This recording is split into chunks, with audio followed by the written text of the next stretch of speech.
In the landscape of popular culture, audiences possess a desperate need to categorize villains. They demand a monster they can comfortably hate, a caricature of pure, unadulterated evil born simply to inflict suffering. When they look at Joffrey Baratheon, they diagnose him as a demonic child, a narrative antagonist designed to be despised. But clinical psychology does not believe in demons, and it does not operate in the realm of narrative tropes. It believes in pathologies. Joffrey is not a caricature of wickedness. He is the ultimate, terrifying nightmare of the Westerosi feudal system, a mind completely devoid of the neurological capacity for empathy, handed the absolute, unchecked authority of a kingdom. Today, we are conducting a psychological autopsy on an untreated, catastrophic case of antisocial personality disorder. We will deconstruct Joffrey not as a force of evil, but as the perfect storm of genetic risk, severe paternal neglect, and toxic narcissistic poisoning. We are going to examine the terrifying analytic of a pathogen that was allowed to infect an entire continent, and how the architecture of absolute power accelerates the decay of a diseased mind. To understand the operating system of Joffrey's psychology, we must first examine the biological foundation upon which it was built. The Targaryen madness is a famous historical myth, often romanticized in the songs of Westeros, but the neurological and psychological risks of generational incest are clinical, unforgiving realities. Joffrey was born into this high-risk biological lottery. The Lannister twins bypassed the genetic diversity required for healthy neurological development. However, genetics alone do not forge a monster. They merely load the weapon. It is the environment that pulls the trigger. The environment Joffrey was subjected to was defined by a massive, suffocating psychological void. The father vacuum. King Robert Baratheon did not love his supposed son. He offered no guidance, no emotional anchor, and no structural discipline. He looked at Joffrey with transparent disgust and retreated entirely into his own vices. When a developing mind is entirely starved of paternal affection, it does not simply remain empty. It learns to observe how that father interacts with the rest of the world, attempting to reverse engineer a definition of masculinity. Joffrey looked at King Robert and saw a massive, traumatized man who ruled through noise, physical violence, and absolute impunity. In the diseased calculus of Joffrey's developing brain, he equated authority exclusively with the ability to inflict pain. When a young Joffrey sliced open a pregnant cat to present the unborn kittens to his father, audiences viewed it as an early sign of pure evil. Clinically, it was something far more pathetic. It was the desperate, pathological mimicry of a boy attempting to replicate the only version of authority he understood, begging for the validation of a ghost. Robert's response was to strike the boy so hard he knocked out his teeth. This did not teach Joffrey empathy. It simply taught him that violence was the only language men spoke. However, a biological predisposition to antisocial personality disorder, combined with an abusive, absent father, does not guarantee a tyrant. Individuals lacking empathy can exist seamlessly in society if they are rigorously taught that their actions have severe consequences. This is where the true architect of Joffrey's sadism enters the frame. Cersei Lannister. Cersei did not raise a son. She cultivated a weapon. She did not view Joffrey as an independent human being with a developing moral compass. To Cersei, Joffrey was a narcissistic extension of her own ego. He was the ultimate vessel through which she would achieve the absolute power structurally denied to her by her gender. Instead of establishing boundaries or correcting his violent neurological misfires, Cersei acted as a toxic incubator. She validated his most vicious impulses, framing his cruelty as a symptom of the divine right of kings. Every time Joffrey exhibited psychopathic tendencies, Cersei insulated him from the repercussions.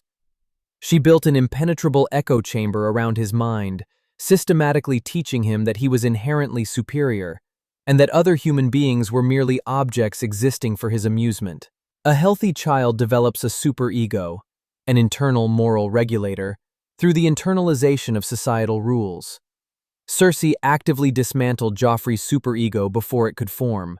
By entirely removing the concept of consequences from his reality, Cersei hatched the monster, fed it, and unleashed it upon the realm. When the crown was finally placed upon his head following Robert's death, Joffrey's pathology collided with absolute, unchecked authority. The result was a catastrophic hemorrhage of violence. But a clinical analysis of his reign reveals that his sadism was never a display of strength. It was a desperate, transparent mask for profound, crippling cowardice. Consider the incident on the King's Road with Arya Stark and the butcher's boy, Micah. When confronted by a young girl and a direwolf, Joffrey's facade of royal authority instantly shattered. He begged, he cried, and he cowered.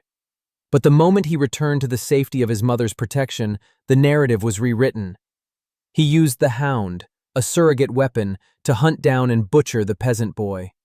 This established his permanent operational methodology: proxy violence. Joffrey is entirely incapable of physical confrontation.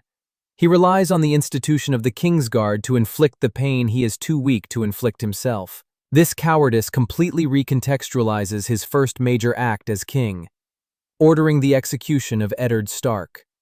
This was not a calculated political maneuver, nor was it a display of dominance. It was the hysterical reaction of a deeply insecure, fatherless boy tearing down the ultimate, uncorrupted father figure in Westeros simply because he had the institutional power to do so. Standing before the mob at the Sept of Baelor, Joffrey felt the intoxicating rush of collective violence. By killing Ned Stark, he believed he was proving his masculinity. In reality, he was permanently destabilizing the continent to soothe his own fragile ego. As the War of the Five Kings erupted, Joffrey's fear dictated his cruelty.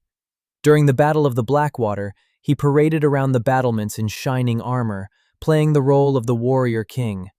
But the moment the reality of war breached his safety perimeter, the moment actual, uncontrolled violence threatened him, the pathology collapsed. He fled the walls, abandoning his men, retreating to the skirts of his mother. Because he is terrified of real conflict, his sadism must be directed entirely at the defenseless. Clinical sadists are fundamentally terrified of losing control, which is why their victims are always captives. Joffrey's horrific treatment of Sansa Stark, his brutalization of defenseless prostitutes, and his obsession with his crossbow are all components of a sick, theatrical performance. The crossbow is the perfect psychological symbol for Joffrey, a weapon that requires zero physical strength, delivering lethal trauma from a completely safe distance.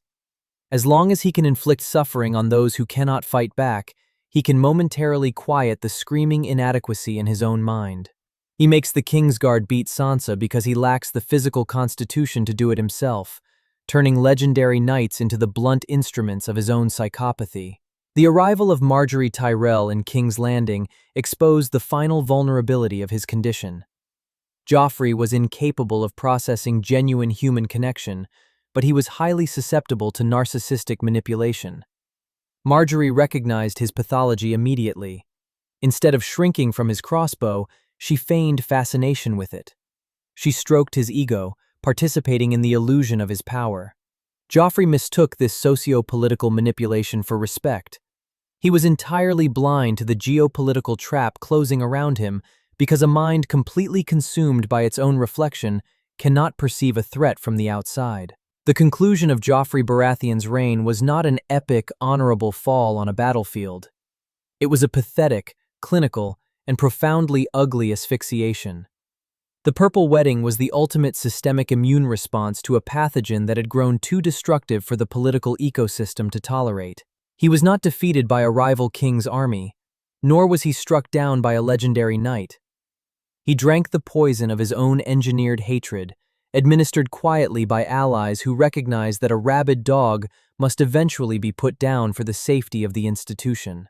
There is no dignity in his final moments. The boy king, who believed he possessed the authority of the gods, who thought himself entirely untouchable by the laws of men, was reduced to a failing biological organism. He died with a purple, swollen face, blood leaking from his nose, clawing desperately at his own throat in his mother's arms. In his last seconds, looking up at Tyrion, he was still pointing fingers, still assigning blame, completely incapable of introspection, even at the threshold of death. Joffrey Baratheon was never a great leader, a mastermind, or even a formidable tyrant. He was a horrific biological accident, heavily weaponized by a traumatized mother, and handed the absolute keys to a kingdom. He was an infected wound on the throat of Westeros, and exactly like a terminal infection, he ultimately choked on his own toxicity, leaving absolutely nothing behind but a poisoned chalice, a corpse, and a legacy of pointless, sickening pain.